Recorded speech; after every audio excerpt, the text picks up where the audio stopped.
Hello tout le monde, j'espère que vous allez bien. Alors dans cette vidéo, je vous emmène avec moi pour une journée création de contenu à Paris. Comme vous le savez, ça va faire 1 an et demi maintenant que je me suis lancée dans la création de contenu à plein temps et j'adore ce que je fais, c'est vraiment une passion. Du coup, je voulais partager ça avec vous. Je serai accompagnée de mon amie Alex, créatrice elle aussi.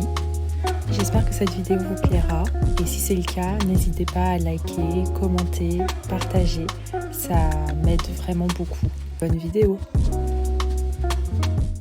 Hello tout le monde, vous avez vu, j'ai changé de tête. Je peux vous dire que je suis un peu en pleine transition là parce que de passer des cheveux courts à des cheveux plus longs, ça demande toute une autre logistique. Mais enfin pouvoir faire ça pour de vrai, parce que je sais pas si vous avez remarqué dans les autres vidéos, mais je fais ça tout le temps, c'est un espèce de petit tic nerveux, mais j'ai pas de cheveux, j'ai pas de cheveux à mettre derrière mon oreille en fait, donc je me rends compte que c'est un peu ridicule. C'est pas que je suis pas à l'aise, mais c'est juste un, voilà, c'est un tic nerveux, donc là je vais pouvoir vraiment le faire pour de vrai. Mais bon, cela n'est pas le sujet de cette vidéo, le sujet c'est la création de contenu, parce que je voulais juste vous parler un petit peu de comment moi je m'organise pour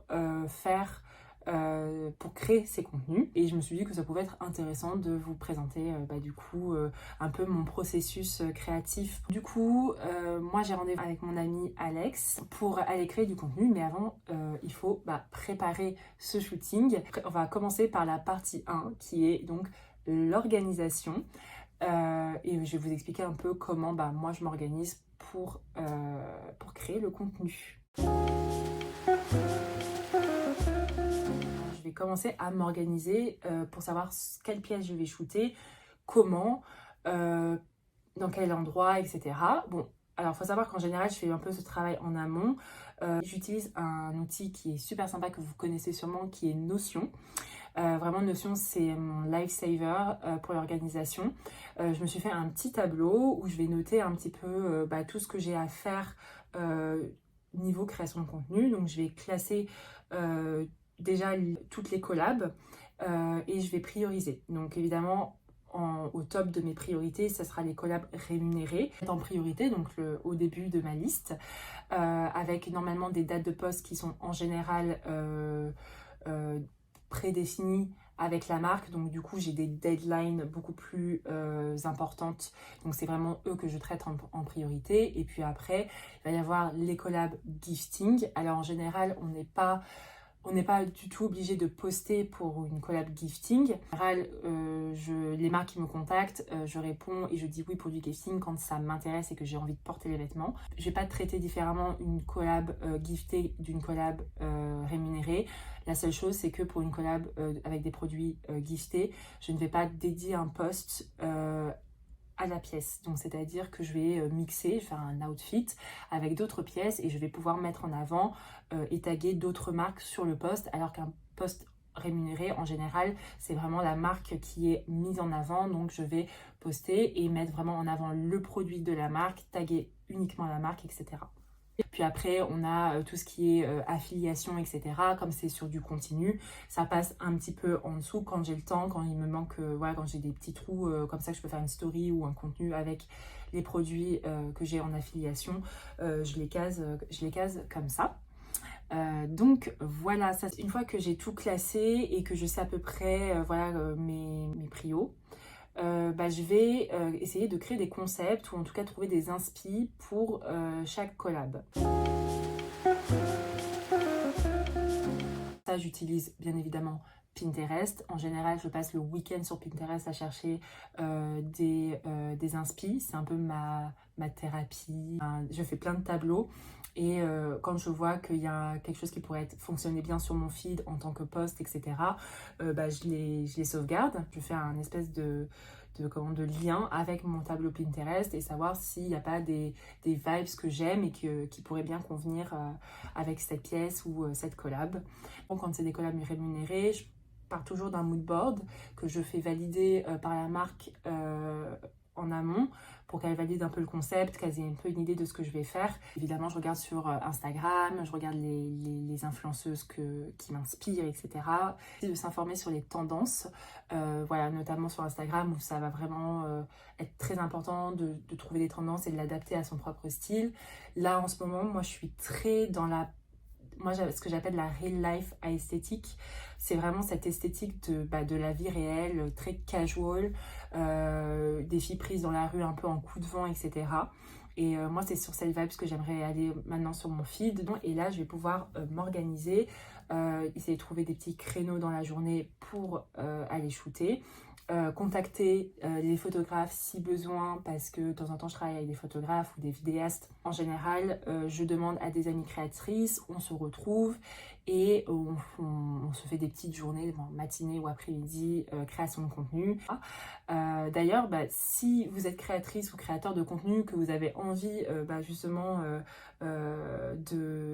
d'avoir un petit groupe comme ça pour aller shooter de temps en temps sur Paris, etc.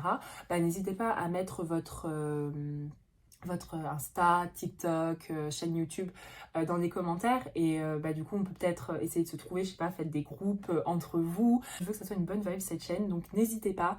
C'est toujours bien de s'entraider, surtout dans ce milieu où on a l'impression que les gens ils sont un peu tout seuls et on est souvent seul parce que on travaille de chez nous ou on travaille que pour nous.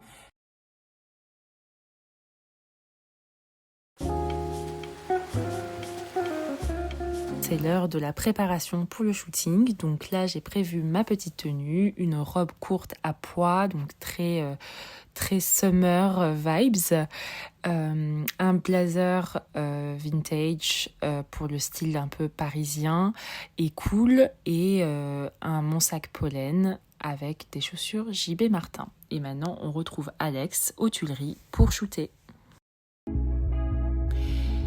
Quand il fait beau, moi j'aime bien aller prendre des photos dans les parcs et jardins parisiens. Je trouve que c'est des lieux vraiment très photogéniques. Alors après, il faut être à l'aise avec l'idée de faire des photos avec beaucoup de monde autour, parce que c'est souvent blindé quand le soleil pointe le bout de son nez. Mais c'est vraiment très sympa. Pendant ces sessions de shooting, je vais essayer de créer un max de contenu pour pouvoir les réutiliser par la suite dans d'autres contextes. Donc je fais pas mal de focus produits pour les accessoires comme les sacs, les chaussures, des focus de mes outfits et aussi pas mal de vidéos en plus des photos. Bon, et le plus gênant dans ces sessions, c'est quand on doit changer de tenue comme Alex. Et je vous avoue que maintenant, on a des petits tips qu'on peut vous partager pour limiter les dégâts. Alors en fait, la technique... J'ai mis un champion. Ah, ça va. Voilà, en fait, c'est exactement... C'est bien, tu fais une belle transition sur ce que je voulais expliquer. En gros, la technique pour se changer en public, comme ça, quand on fait des shootings, c'est vraiment de porter... C'est le système D, vraiment, genre, faut porter, moi je porte un shorty en général, Alex aussi du coup, je les mets en dessous ou je me mets un jean. Faut vraiment aller au plus simple, les sous-vêtements sont vos meilleurs alliés, surtout en hiver. Moi je mets toujours les sous-vêtements e-tech de chez Uniqlo et comme ça on peut se changer assez rapidement. Alors c'est plus chiant l'été parce que souvent c'est des petites robes avec des petites bretelles, etc. Moi je vous conseille d'investir dans une espèce de brassière un peu couleur chair. Et vraiment le shorty de sport, ça c'est top parce que du coup vous n'êtes pas vraiment nu devant tout le monde, vous avez une protection. Donc voilà. Bon, l'eau est mise, mais là le plus compliqué ça va être l'eau. Alors là elle est en train de changer son haut. La technique de la sieste.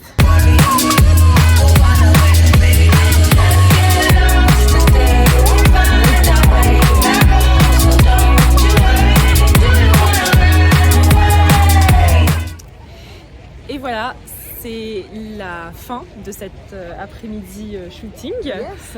Franchement, c'était très fun. On a été assez productifs quand même. Plutôt. On a fait pas mal de contenu inédit. Donc, vous pourrez les retrouver sur nos Insta. Alex en Vogue. Et Léna Farl. Moi, je vous retrouve la semaine prochaine pour une nouvelle vidéo. Bisous. Bye bye. Alors, attends, on va refaire. Bisous. Bisous.